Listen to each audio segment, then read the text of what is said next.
Buenas tardes, señor Cao de Venós, y muchísimas gracias por concedernos esta entrevista. Muy buenas tardes.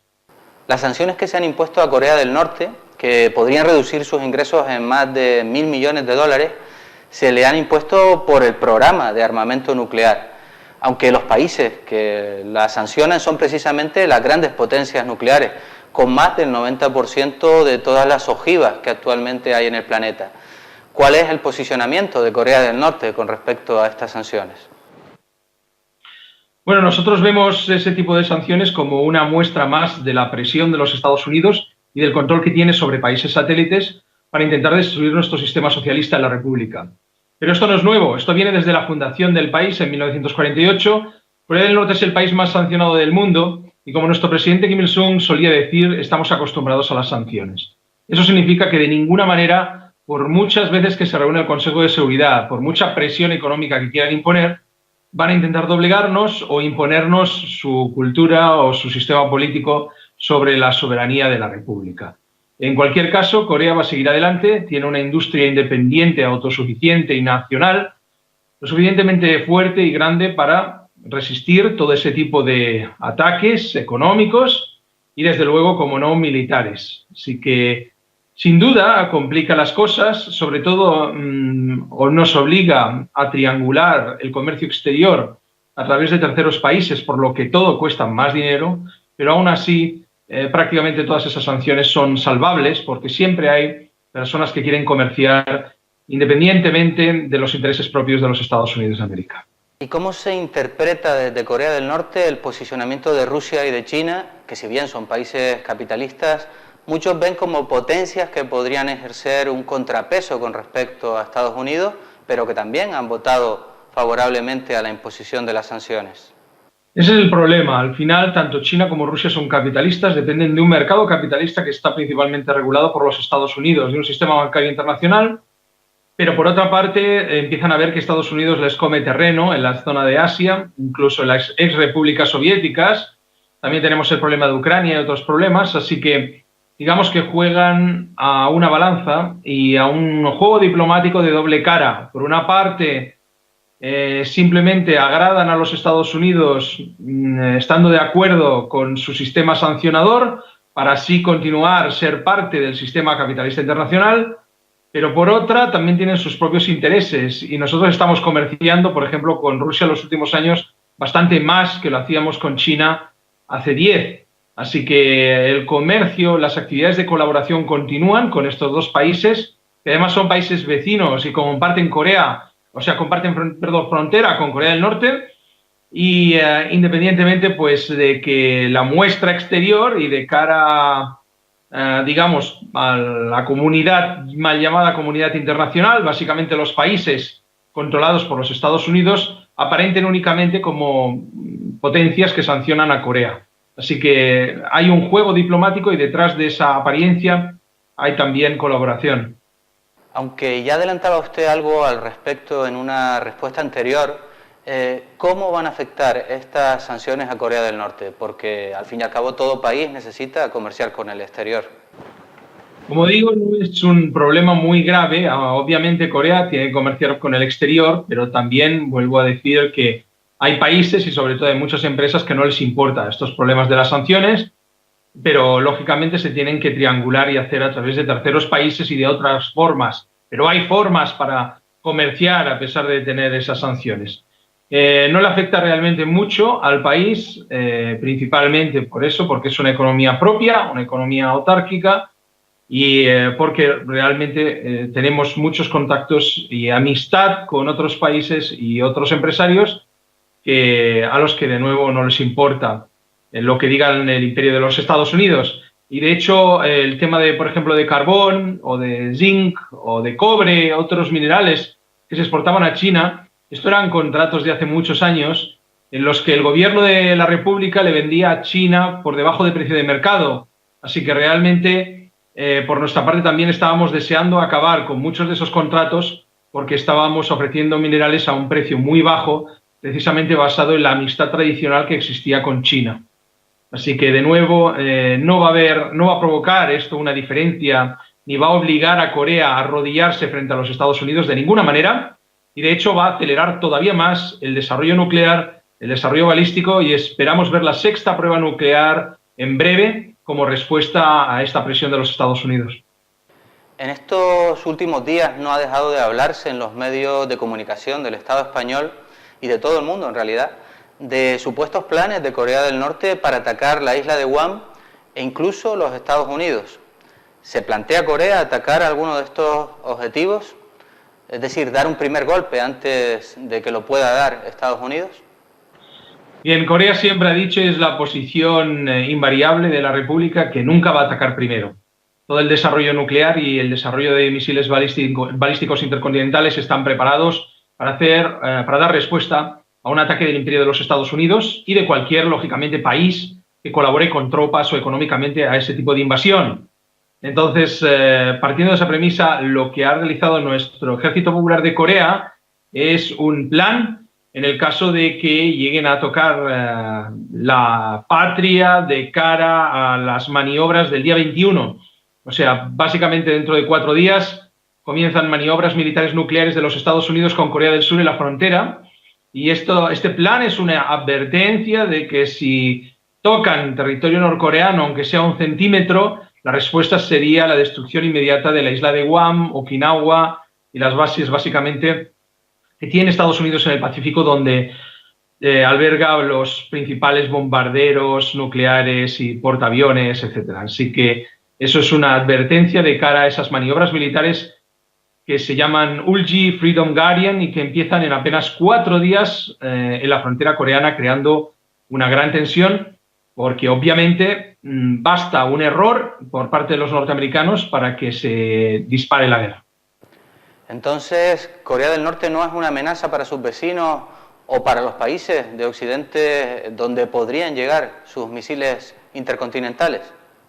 Para nada, absolutamente. Tenemos que ver quién es el que está invadiendo y asesinando a civiles a diario en Afganistán o ocupando países y matando a civiles como en Libia y en otras naciones.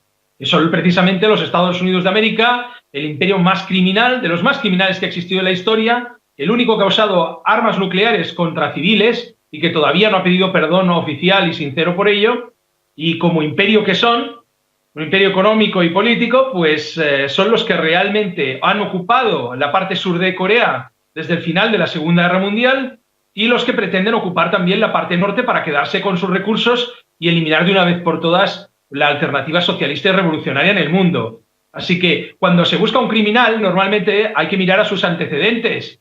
Lo que no puede es irse acusando a una nación como Corea del Norte, que lo único que quiere es vivir en paz, y encima que tiene los misiles nucleares norteamericanos a 5 kilómetros de su frontera, decirle que está amenazando el mundo. ¿Pero qué es eso? Son los americanos los que tienen los misiles y las tropas en la frontera coreana. No son los coreanos los que están en Alaska amenazando a Washington. Por lo tanto, es absolutamente ridículo, pero forma parte de esa propaganda que a través de Hollywood también siempre ha funcionado de manera excelente. Como usted sabe, Corea del Norte es uno de los países con peor prensa en Occidente. Los medios de comunicación publican todo tipo de noticias terribles sobre este país y algunas realmente sorprendentes, como que su presidente habría ordenado ejecutar a un ministro con un cañón antiaéreo por quedarse dormido en una reunión, o que se asesinó sin motivo aparente a una cantante, exnovia también del presidente, que después aparecería actuando en televisión cuando se suponía que ya estaba muerta. ¿Cómo puede una persona en el Estado español o en cualquier otro país europeo informarse sobre la realidad coreana para luego crearse su propia opinión? Bueno, primero decir que el 90% al 95% de la información que sale todos los días sobre Corea del Norte es totalmente falsa. Basta referirse a las fuentes para encontrar que son fuentes no vagas, sino prácticamente inexistentes. Una persona dijo a alguien que dijo a China que tenía un vecino que vivía en Corea del Norte, del cual no se sabe su nombre, que de repente ha oído que unos perros han comido a una persona o se ha ejecutado a alguien con un cañón antiaéreo porque se había quedado dormido en una reunión. Vamos, absurdo, pero tan absurdo como la mayoría de medios como El País, El Mundo y otros que solo hacen que replicar esta información sin ninguna fuente veraz, únicamente porque solo les interesa el sensacionalismo, solo les interesa hacer dinero, no les importa verificar ni lo más mínimo la autenticidad de una información. Y esto sucede todos los días, en especial en España, donde el periodismo es bastante más patético que en el resto de países del mundo, porque yo estoy dando conferencias y entrevistas a todos los países del mundo y la verdad es que España probablemente se lleva la medalla de oro en sensacionalismo y en porquería periodística. Pero aparte de mencionar, ¿no?, esa basura de periodismo y la poca profesionalidad a la hora de verificar la información, sí es cierto que cada vez los ciudadanos, que las personas que están interesadas en conocer un poco más la otra opción, la otra voz sobre Corea o la voz directamente desde Corea de qué es lo que sucede, existen más páginas web, amigos en Facebook o a través de nuestra asociación de amistad con Corea, muchísima información disponible en varias lenguas. También hay páginas de internet directas en Pyongyang, como es Nenara o la Agencia Central de Noticias Coreana, donde las personas se pueden informar a diario. La cuestión está tampoco que no todo el mundo habla inglés o sabe bien cómo buscar estos sitios y nuestro gobierno obviamente no dispone de la capacidad económica para pelear con grandes titanes como CNN o BBC, que tienen millones y millones de los gobiernos capitalistas para organizar basura todos los días contra aquellos países que no le gustan. Pero bueno, poco a poco ese monopolio de la información que existía se va rompiendo. Las nuevas generaciones, sobre todo los más jóvenes que están acostumbrados a buscar a través de Internet, etcétera, se interesan más por escuchar otra parte de la información, saben ya que se miente mucho todos los días y que están manipulados por los medios capitalistas de información y creo que poco a poco ese monopolio se va derrumbando y ha cambiado muchísimo. Otra de las acusaciones que se hacen al gobierno norcoreano es que está dedicando grandes recursos económicos al desarrollo de armamento nuclear mientras su población está pasando hambre. Y aunque las imágenes que llegan de Pyongyang no muestran a personas hambrientas o harapientas, los medios occidentales afirman que sí se pasa hambre fuera de la capital. ¿Cuál es la situación hoy en Corea del Norte en cuanto a la alimentación? Porque sabemos que en los años 90 sí se produjeron hambrunas como consecuencia de inundaciones y posteriormente de sequías. En Corea del Norte no hay ni una sola persona pasando hambre entre sus 25 millones de ciudadanos. Al contrario que otros países como España, que se hacen llamar como países del primer mundo, supercivilizados y superdesarrollados, donde sí hay realmente gente que pasa hambre, uno de los grandes países con más producción de vegetales, de frutas que se exporta a todo el mundo y donde hay mucha gente, incluso joven, buscando en los contenedores todas las tardes. Entonces, en Corea sí que existió un problema, una grave crisis alimentaria del año 1995 al año 2000-2001, precisamente motivado por unos graves problemas de inundaciones seguidas de sequía, además de la asfixia económica, de las propias sanciones y de un aumento de la presión de los Estados Unidos. Durante esa fecha sí que se pasó mucha hambre, sobre todo porque Corea apenas tiene un 15% de territorio cultivable y las temperaturas en invierno alcanzan los 50 grados bajo cero.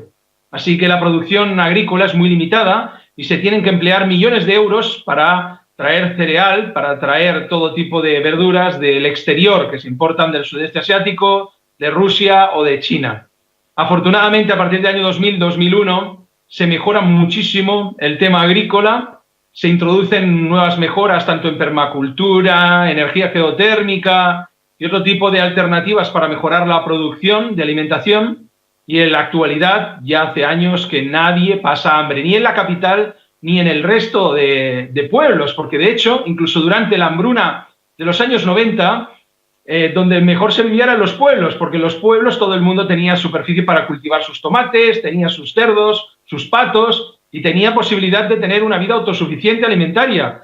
Fue precisamente en Pyongyang y en las grandes ciudades donde se sufrió más, en 1997 o 1998, totalmente lo contrario de lo que dice la prensa. Pero obviamente la cuestión es siempre atacar a Corea y siempre y buscar alguna excusa para calumniar, ¿no? Además de eso que nos cuenta, nos gustaría saber cuál es la vida cotidiana de los coreanos del norte y cuáles son, por ejemplo, sus condiciones laborales. En Corea no existe el desempleo. Todo el mundo o trabaja o estudia, está realizando una labor, está en el ejército, ayudando al país en alguno de sus sectores. Y como tal, el ciudadano es consciente de que tiene que colaborar en ese desarrollo común para llevar esa sociedad a un buen término, para ir mejorando todos los días. Lo normal es que un trabajador trabaje 8 horas diarias de lunes a jueves. Los viernes se dedica al trabajo voluntario. Los trabajadores de las oficinas de la capital ayudan o bien al ejército en la construcción de los apartamentos, de las casas, que luego se entregan gratuitamente al pueblo. En Corea del Norte no hay ni hipotecas ni alquileres. O bien, por ejemplo, en la época de recolección de arroz van a ayudar a los campesinos, ayudar a recoger el arroz lo antes posible. Ese es el día de trabajo voluntario, que son los viernes, y los sábados por la mañana normalmente es día de estudio, donde las personas se pueden formar tanto en artes como en cualquier ámbito educativo, científico que lo deseen. Se abren todas las universidades y bibliotecas para el acceso de los ciudadanos. Normalmente, pues, sábado mediodía, sábado tarde y domingo son días normales de descanso, donde la gente disfruta con su familia, se va a hacer un picnic, una barbacoa, o se va al teatro. En fin, la gente disfruta de su tiempo libre con sus seres queridos, y al año lo normal es que tengan 20 días de vacaciones pagadas por el Estado. El Estado no solo te paga el salario, sino que las vacaciones también las paga. Un hotel de 4 estrellas, un spa dentro del país, todo eso está cubierto por el propio Estado, porque toda la industria es nacional. Esa es la gran diferencia con un país capitalista, donde las empresas pues están en manos de determinadas personas, ¿no?, o grupos de inversión. Así que se gestiona básicamente el país como una gran cooperativa, pero eso es a grosso modo el día a día, la forma de vida de una persona que tiene un trabajo normal en la oficina. Para una persona que vive en el campo, obviamente varía, porque durante la época de recolección hay que trabajar días más seguidos, a lo mejor hay que trabajar 2 semanas enteras, pero luego durante el invierno tiene también semanas enteras de descanso, porque hay poco que hacer en el campo. Aunque casi todo lo que se publica en España sobre Corea del Norte es muy negativo, nos llamaba la atención a finales del año pasado una entrevista que publicaba el diario deportivo Marca a un entrenador de baloncesto español que estuvo trabajando en Pyongyang y que a su vuelta no solo elogió la organización deportiva de Corea del Norte, sino que en general transmitió una imagen positiva del país y de su gente, que lo cierto es que le costó recibir bastantes ataques entre los comentaristas de esta noticia. Bien, la entrevista de Richie es un claro ejemplo de una persona que no es política, que es un entrenador de baloncesto, que va a Pyongyang no solo de visita turística, sino que vive en Pyongyang, que comparte el día a día con ciudadanos norcoreanos, y cuando dice la verdad de lo que ocurre en el país, como va contra la campaña mediática de calumnias de la mayoría de medios capitalistas, pues se le echan encima, ¿no? Él se ha dado cuenta, pues, cuando dices la verdad, obviamente si al sistema capitalista y demócrata no le interesa, pues de repente te conviertes en un paria, ¿no?, y te intentan atacar por todas partes. Eso le sucede prácticamente a cualquier persona que simplemente intenta contar la realidad, donde la gente realmente es muy feliz en Corea, porque tiene pocas preocupaciones. Cuando uno tiene solucionada su vida laboral, tiene una vivienda gratuita, tiene sanidad gratuita y tiene universidad gratuita, obviamente los problemas que causan, muchos de los problemas que causan dolores de cabeza a las familias se eliminan, ¿no? Y la vida realmente en Corea del Norte es muy relajada, a pesar de las presiones externas. Entonces, a nivel deportivo, todo lo que es relacionado con deportes, el gobierno presta una gran atención a ello, al igual que todos los temas culturales. Cultura y deporte son totalmente gratuitos, cualquier tipo de formación en estos ámbitos, y prácticamente todos los jóvenes, tanto en secundaria como en la universidad, participan en juegos deportivos comunes, porque no solo ayudan a mantener una buena salud, una buena condición, sino además a trabajar de forma común con sus compañeros, a reforzar ese sentimiento de comunidad. Así que los famosos juegos de gimnasia masiva, donde participan 150.000 o 200.000 personas al unísono, que están calificados como los más grandes del mundo por el libro Guinness de los récords, eso es posible precisamente gracias a ese entrenamiento y a esa dedicación de los trabajadores, de los jóvenes en Corea, que aprenden a integrar el deporte en lo que es su vida diaria, ¿no? Y lógicamente forma también parte del ocio. Muchas personas van a la piscina o van a jugar a tenis porque les gusta y disfrutan con sus amigos, o bien pues se van al cine, se van al teatro o simplemente van a cenar con los amigos. Así que ese es un poco el estilo de vida coreano durante el tiempo libre. Quisiera preguntarle ahora acerca del sistema político de Corea del Norte. Sobre esto hay algo que no se entiende desde muchos sectores de la izquierda europea y occidental en general, y es que siendo Corea del Norte un país socialista, la presidencia de la nación haya pasado de su líder histórico, Kim Il-sung, a su hijo Kim Jong-il y finalmente a su nieto Kim Jong-un, de una forma que recuerda a la transmisión de poder en una monarquía, porque una de las aspiraciones del socialismo justamente es acabar con todo tipo de privilegios. Bien, primero especificar que la posición de líder de la República, sobre todo en el caso de los cargos del mariscal Kim Jong-un como comandante supremo del Ejército Popular de Corea, son elegidos por un parlamento de 687 diputados.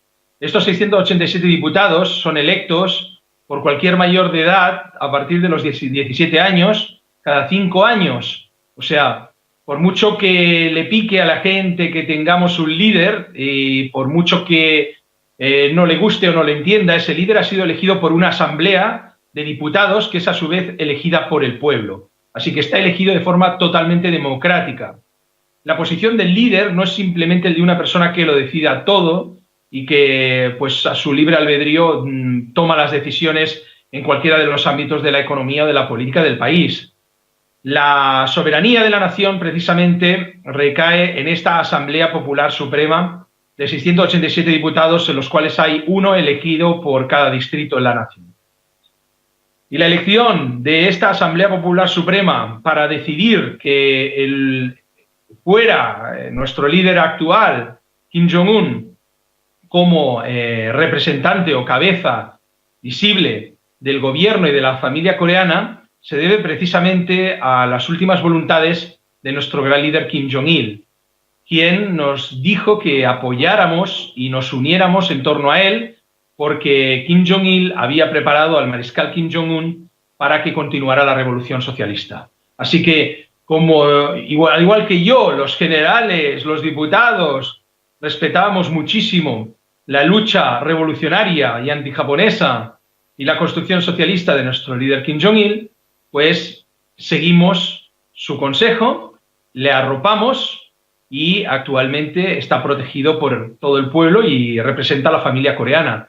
Pero quiero dejar muy claro que la figura de líder no es la de un dictador, una persona caprichosa que decide lo que quiere o que lo sabe todo. Todo lo contrario.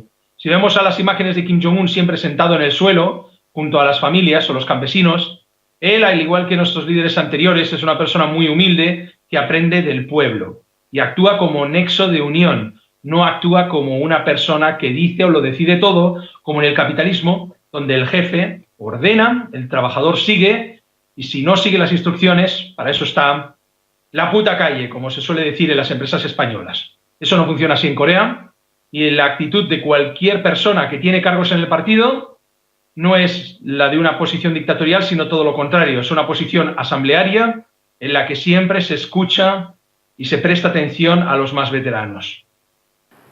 Entonces, por lo que nos está contando, aunque la elección del presidente se realice a través del Parlamento elegido por la población, entiendo que resulta decisivo en esta elección el peso de la tradición. Sin duda, la tradición es muy importante en Corea. El preservar la cultura, el carácter tradicional, o por ejemplo la tradición revolucionaria de la familia, eso es muy importante. Corea es una sociedad asiática muy diferente a la occidental, por parte del confucianismo, del budismo y de una vida de pensar muy diferente a la que estamos acostumbrados en Occidente. Para poder entender bien cómo piensa un coreano, en qué cree un coreano, una persona tendría que vivir durante un tiempo con una familia así. Si alguien vive incluso con una familia china o japonesa, puede entender en gran parte esa forma de pensar, esa mentalidad. Pero es muy difícil de explicar. En una entrevista no se pueden resumir 10 años, 20 años de trabajo, de convivencia. Simplemente entender que es una forma de ser, de vivir, de pensar y de creer en el honor que está muy alejada del individualismo occidental y europeo.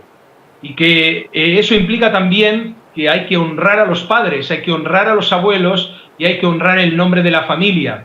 Eso es algo que sí, en Europa se hacía en la época medieval, ¿vale? O a lo mejor en el año 1800 todavía, pero que, vamos, hoy en día cualquier persona le hablas de honor o de defender unos valores y te dicen qué significa valores, ¿no? Suelo decir que en universidades me preguntan que no entienden el por qué defiendo mis ideales, no entienden el por qué una persona defiende sus ideas. Hemos llegado a un mundo y una sociedad en la que prácticamente no se entiende que alguien tenga valores y lucha o muera por esas cosas en las que cree. Y eso es algo que sucede en Corea. Y hay que entender ese tipo de pensamiento. ¿Y cuáles son las atribuciones que tiene el Parlamento y cuáles las del presidente en este sistema político coreano?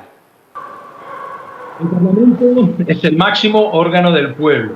Como he dicho, se elige un diputado por distrito cada 5 años. Cualquier persona mayor de 17 años puede votar y ser votado. Puede presentarse a través de uno de los 3 partidos que existen: el Partido del Trabajo de Corea, el Partido Socialdemócrata o el Partido Chondoísta, que es de carácter religioso, o puede presentarse como independiente. Las personas que tienen más firmas, más apoyos del pueblo, son los que aparecen en las listas. Y luego los ciudadanos van a votar y con un voto secreto deciden a quién apoyan, si quieren apoyar o se abstienen en esa votación. Finalmente, pues según las papeletas salen unos diputados y esos diputados son los que van a elegir al presidente de la Asamblea Popular Suprema, no al presidente de la República, porque el cargo de presidente de la República recae de forma honoraria en el presidente Kim Il-sung como presidente eterno del país. Pero la persona que representa de facto al gobierno del país, el representante que se encarga de firmar los acuerdos diplomáticos con otras naciones, es el señor Kim Jong-nam, presidente del Presidium de la Asamblea Popular Suprema de Corea. Y sus funciones pues serían esas: sería representar el gobierno, sería también coordinar las reuniones ordinarias y extraordinarias que sean necesarias de esa asamblea, y coordinarse lógicamente con el primer ministro, el señor Park Bong-gyu, y el resto de gabinetes de ministros en sesiones regulares del gobierno. Luego tendríamos el Parlamento como siempre máximo órgano decisorio. ¿Y cuál diría usted que es el grado de apoyo o de consenso de la población norcoreana con respecto a sus instituciones políticas y a su gobierno? ¿Y cuál es el porcentaje de la población que discrepa o está en contra del mismo? El consenso es del 99% como mínimo. En 27 años que llevo trabajando para la República, jamás he visto una protesta en la calle, he visto un graffiti o he conocido a personas que me hayan pedido solicitud de asilo político en España. Sabemos que las personas que en ocasiones están en contra de la opinión mayoritaria en una población, pues se dedican a destruir mobiliario urbano o a dejar su marca de varias formas, ¿no?, para intentar pasar desapercibidos, pero protestar de alguna forma. En Corea eso no sucede, así que lógicamente entre 25 millones de personas hay unas pocas que no estarán de acuerdo o que no quieren el sistema que ha adoptado la mayoría, pero no crean ningún tipo de problema, entre otras cosas también porque la forma de ser del coreano es ejercer su protesta convenciendo a los demás, no con pataletas o destruyendo mobiliario urbano o destruyendo el escaparate de una tienda capitalista, ¿no? Entonces, la forma de expresar su descontento, en todo caso, es a través de sus representantes políticos o, sobre todo, convenciendo a los demás de que su posición es más válida que la que existe. Pero, lógicamente, ¿existe la posibilidad de que pueda cambiar el sistema político? Claro que sí, a través de la Asamblea Popular Suprema, al igual que en el pasado, a través del PQS de la Unión Soviética, hubo un señor que se llamaba Gorbachev, que era un traidor a las ideas originales socialistas y que convenció al resto de sus compañeros para transformar la Unión Soviética en una Rusia capitalista, ¿no? Así que eso ha sucedido en prácticamente todos los países socialistas, así que potencialmente existe también la posibilidad de que algún día alguien convenza a una mayoría para que se emprendan cambios hacia el capitalismo. Pues muchas gracias, señor Cao de Benós, por dedicar parte de su tiempo a concedernos esta entrevista.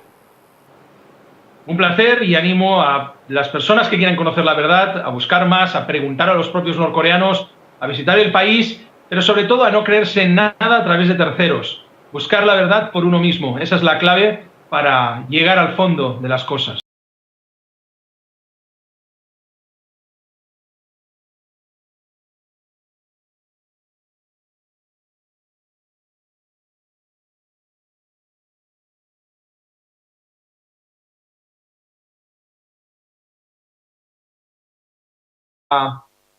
digamos, a la comunidad mal llamada comunidad internacional, básicamente los países controlados por los Estados Unidos, aparenten únicamente como potencias que sancionan a Corea. Así que hay un juego diplomático y detrás de esa apariencia hay también colaboración.